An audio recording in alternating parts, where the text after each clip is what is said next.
hold music. You want to avoid it, and so do your customers. So say goodbye to hold music and hello to faster, smarter support with Salesforce. Make service more personal and agents more productive using built-in trusted AI. Then watch costs and wait times drop and satisfaction soar. Support customers in a whole new way with Service GPT. Learn how at salesforce.com/servicegpt.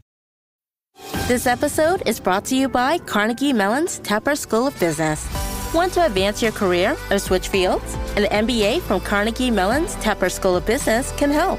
Earn your degree from a top-ranked business school with a thought-provoking curriculum, one-on-one leadership coaching, support from experienced career counselors, and full-time, online hybrid, and accelerated MBA formats. Join the intelligent future. Visit cmu.edu/Tepper to learn more. This is Optimal Work Daily, episode 1167, A Boss Who Listens, by A Purple Life of apurplelife.com. And hey, I am Dan. I am here with you each and every day as your host and narrator, reading to you from these great blogs that can help you optimize your work life and help you on your entrepreneurial journey. And this time, I've got a brand new author for you who I'll tell you about right after the reading. But for now, let's hear their article about their experience with being honest with their boss and the benefits that came from doing so as we optimize your life. A Boss Who Listens, by A Purple Life of apurplelife.com. When I took my current job, I knew what I was getting into. I was told that my client was difficult, but that didn't concern me. That was the descriptor that has been given to literally every client and company I've worked with, except the last one. Though now that someone else is working with him, they are calling him difficult, which is inexplicable to me. I've always had difficult clients. I'm not even sure what an easy client would be. I've worked with some of the largest tech companies that also just happen to be on lists of hardest to work with as clients. It's just the way of my world. I've never said anything but yes and of course to my bosses in the past. If they ask me to do something, I do it. Early in my career with enthusiasm, and as I slowly inched closer to FI, with less enthusiasm, but still the willingness to help out and an upbeat spirit. I just don't overplay it.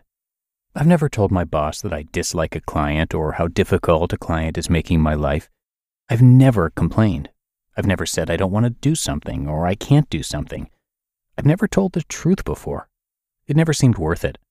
At my previous jobs, no matter what happened, we were told to shut up and deal with it. It wasn't our boss's problem. Fix it yourself. All that changed at this job. Since my very first day, my boss has made it clear that I'm not alone.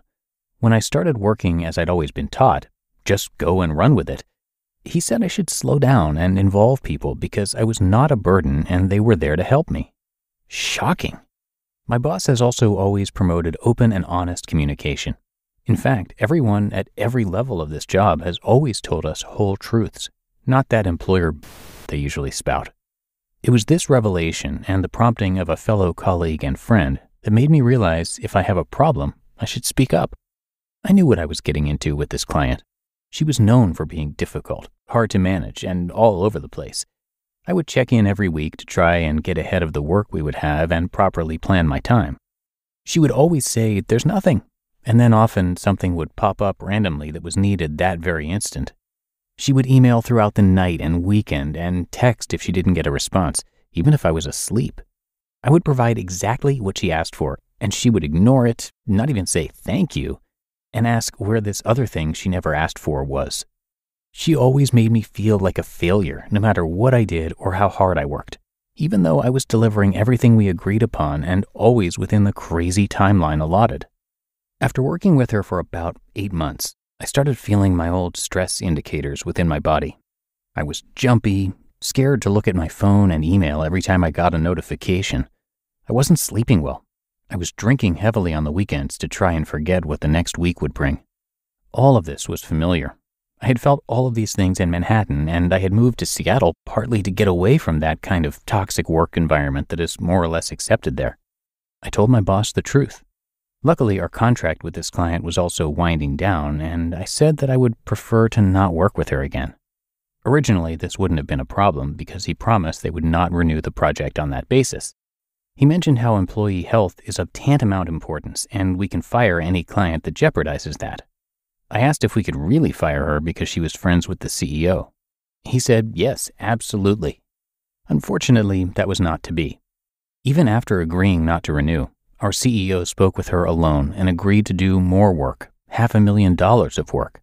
I felt a little betrayed, but told myself to wait and see what happened. Even if none of this changed anything, I would have tried. I would have spoken out for myself. My boss and I got on the phone and he explained the new project and how it would be different.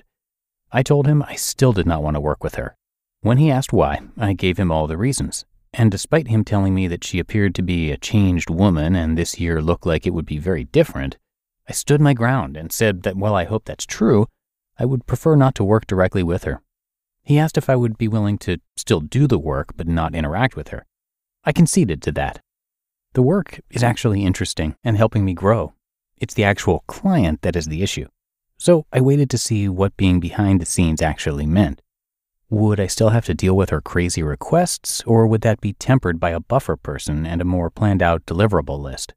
Would I still have to deal with her cryptic emails and feedback? I waited to see. It turns out the answer to all of that was no. My boss gave the entire project to someone else.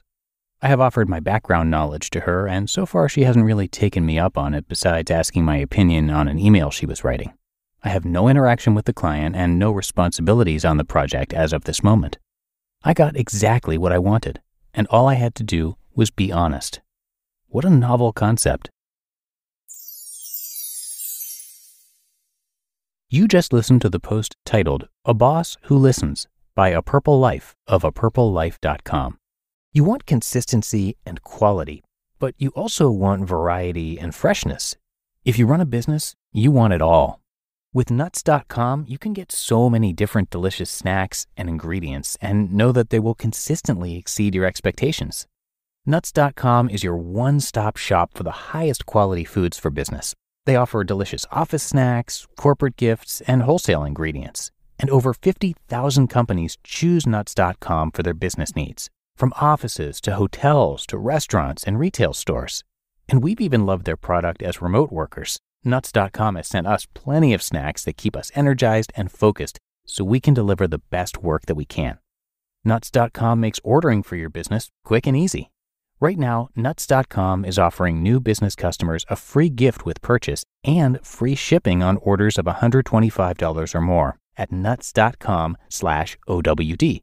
So go check out all the delicious options at nuts.com/OWD. You'll get that free gift and free shipping when you spend $125 or more. That's nuts.com/OWD. Your business is buried in manual work, taking forever to close the books. If this is you, consider 3 numbers: 37,000, 25, 1. 37,000. That's the number of businesses which have upgraded to NetSuite by Oracle. 25. NetSuite turns 25 this year. That's 25 years of helping businesses do more with less, close their books in days, not weeks, and drive down costs. 1, because your business is one of a kind, so you get a customized solution for all of your KPIs in one efficient system with one source of truth. Manage risk, get reliable forecasts, and improve margins. NetSuite is giving you the power of having all your information in one place, helping you to make better, more driven decisions as a business owner. Everything you need to grow, all in one place. And you really can't put a price on the power and efficiency that comes with having all of your processes streamlined like this. This is truly an unprecedented offer. Right now, download NetSuite's popular KPI checklist, designed to give you consistently excellent performance, absolutely free at netsuite.com/startup. That's netsuite.com/startup to get your own KPI checklist. netsuite.com/startup. And thanks so much to our new author. A Purple Life was started by an anonymous writer in 2015 who hatched a plan to retire in 10 years at the age of 35. They've always loved book optimization, so they started reading every finance and investing book they could get their hands on, and as a result of all this learning, experimenting, and planning, they were able to cut their retirement time in half by getting new, higher-paying jobs and reducing their expenses by 40% without changing their standard of living by moving from Manhattan to Seattle. With the help of decreased spending, increased wages, and geo-arbitrage, they retired in 2020 at age 30. You can come by apurplelife.com for much more, and thanks so much to A Purple Life for letting us share their work. And that's going to do it for another episode of Optimal Work Daily. I appreciate you coming back here each and every day and listening through to the end. And be sure to stay tuned tomorrow, where we're going to hear from Daniela of I Like to Dabble, and where your optimal life awaits.